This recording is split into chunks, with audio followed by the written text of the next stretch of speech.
Hello guys, permutation combination का बहुत ही important, बहुत ही अच्छा question example 22 of NCERT. Question है, हमें एक वर्ड गिवन है अगेन। हमें ये देखना है कि अगेन में जितने भी लेटर्स हैं सबको यूज करके कितने वर्ड्स बनते हैं विद मीनिंग और विदाउट मीनिंग। उसके बाद हमें ये देखना है कि जब अल्फाबेटिकली हम इन्हें अरेंज करते हैं अकॉर्डिंग टू डिक्शनरी तो 50th वर्ड कौन सा आता है। सबसे पहला काम हम देखते हैं यहां पर कितने लेटर्स हैं 1 2 3 4 5।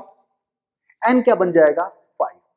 अब यहां पर ए दो बार रिपीट हो रहा है तो P1 जो फॉर्मूले में था n factorial divide by P1 factorial into P2 factorial into P3 factorial and so on.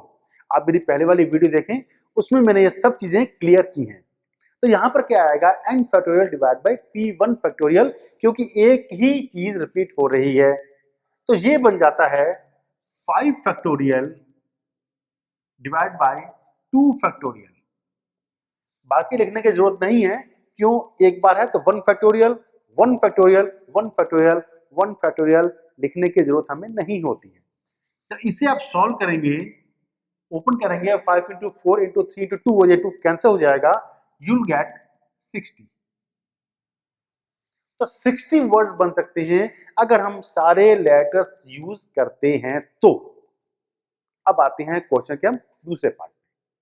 ये 60 है, पर 60 में 50th वर्ड कौन सा है, पर्टिकुलर 50th वर्ड कौन सा है। तो जब अल्फाबेटिकली हम अरेंज करेंगे तो सबसे पहले कौन सा लेटर दिख रहा है हमें, ए। हम ए को फिक्स कर देते हैं क्योंकि हम ये देख रहे हैं कि ए से स्टार्ट होने वाले लेटर्स कितने हैं हमारे पास। हमने क्या किया, ए को फिक्स कर दिया। ए को फिक्स कर दिया तो क्या बचा हमारे पास, इस ए को फिक्स कर दिया, ए जी आई एन। अब हमने क्या करना है, ये चार जो लेटर्स हैं इन्हें हमने अरेंज करना है। क्या इनमें कोई रेपिटेशन है ना, इनमें कुछ भी रिपीट नहीं हो रहा। तो फॉर्मूला कौन सा बनेगा, सिंपली एन फैक्टोरियल। कितने लेटर्स हैं, चार, एन क्या बन गया 4। तो यहां पर ये बन जाएगा 4 फैक्टोरियल एंड 4 फैक्टोरियल इज 24। यानी ए को हम फिक्स कर दें तो 24 वर्ड्स बनते हैं। अब हम इस ए को फिक्स करें या इस ए को फिक्स करें उससे कोई फर्क नहीं पड़ता। अब ए के बाद कौन सा लेटर आता है, जी। हम जी को फिक्स करते हैं, number of word starting with G. हमने क्या किया, जी को फिक्स कर दिया। जब जी को हमने फिक्स कर दिया तो कौन कौन से लेटर बचते हैं हमारे पास, ए आई एन।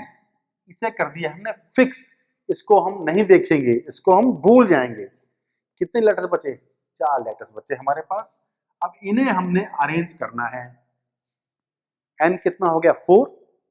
आपको क्या दिख रहा है, दोनों में कुछ डिफरेंस है, यस दोनों में डिफरेंस है। यहां पर ए रिपीट हो रहा है तो जो हमने यहां अप्लाई किया था वही सेम कंडीशन यहां पर आ रही है तो हम वही अप्लाई करेंगे। हम यहां पर क्या लिखेंगे, एन कितना आ गया 4, that is 4 factorial divide by, repetition कितनी है, ये 2 बार रिपीट हो रहा है तो 2 फैक्टोरियल और ये आंसर आ जाता है 12। बिल्कुल इसी पैटर्न से आई आई से जब स्टार्ट करेंगे तो ए जी एन, आई को हमने फिक्स कर दिया। इन चारों को हम अरेंज करेंगे, इन दोनों में कोई भी डिफरेंस नहीं है। यहां भी we are to arrange 4 letters in which A 2 बार रिपीट हो रहा है। तो हमारा आंसर क्या आएगा इसका, 4 factorial divide by 2 factorial that is 12। अब किससे स्टार्ट करना है, एन से। बट जैसे ही हमने एन से स्टार्ट किया वो भी कितने लेटर्स बन जाएंगे, 12। 12 प्लस 12 प्लस 12 प्लस 24 कितना आ जाएगा 60। तो टोटल आंसर आ गया। हमें क्या चाहिए, 50th वर्ड। तो एन से स्टार्ट होने वाले हम सारे वर्ड्स नहीं निकालेंगे, इस बात को आप ध्यान से समझना और याद रखना। तो हम क्या करते हैं, देखते हैं अब तक टोटल हमारा कितना बनता है। यहां तक number of word starting with A G and I, 12 plus 12 plus 24 ये आता है 48। इसका मतलब क्या हुआ कि अब जो लेटर 50th आएगा वो किससे स्टार्ट हो रहा होगा, वो एन से स्टार्ट हो रहा होगा। ध्यान रखना, क्यों, ए जी आई से जितने भी वर्ड्स बन सकते हैं वो सब आ चुके हैं, हमें चाहिए 50th वर्ड, तो वो एन से स्टार्ट होने वालों में से होगा। तो क्या करते हैं हम, 49th वर्ड देखते हैं कौन सा है।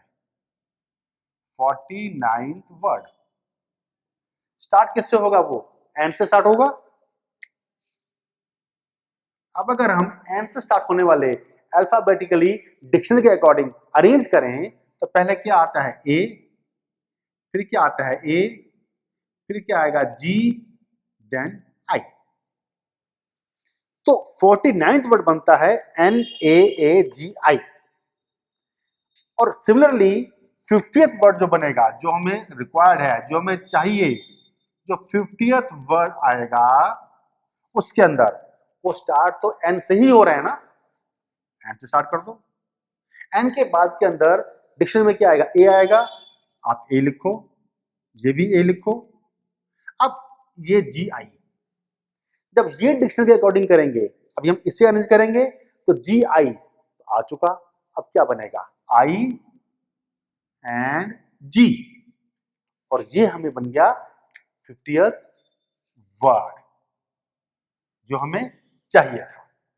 तो एक बार आप क्वेश्चन को समझें, समझने में थोड़ा टाइम लग सकता है, पर समझने के बाद आपको क्वेश्चन मुश्किल बिल्कुल भी नहीं लगेगा। इसे एक बार आप करके देख लें, बहुत आपका क्वेश्चन का फंडा क्लियर हो जाएगा।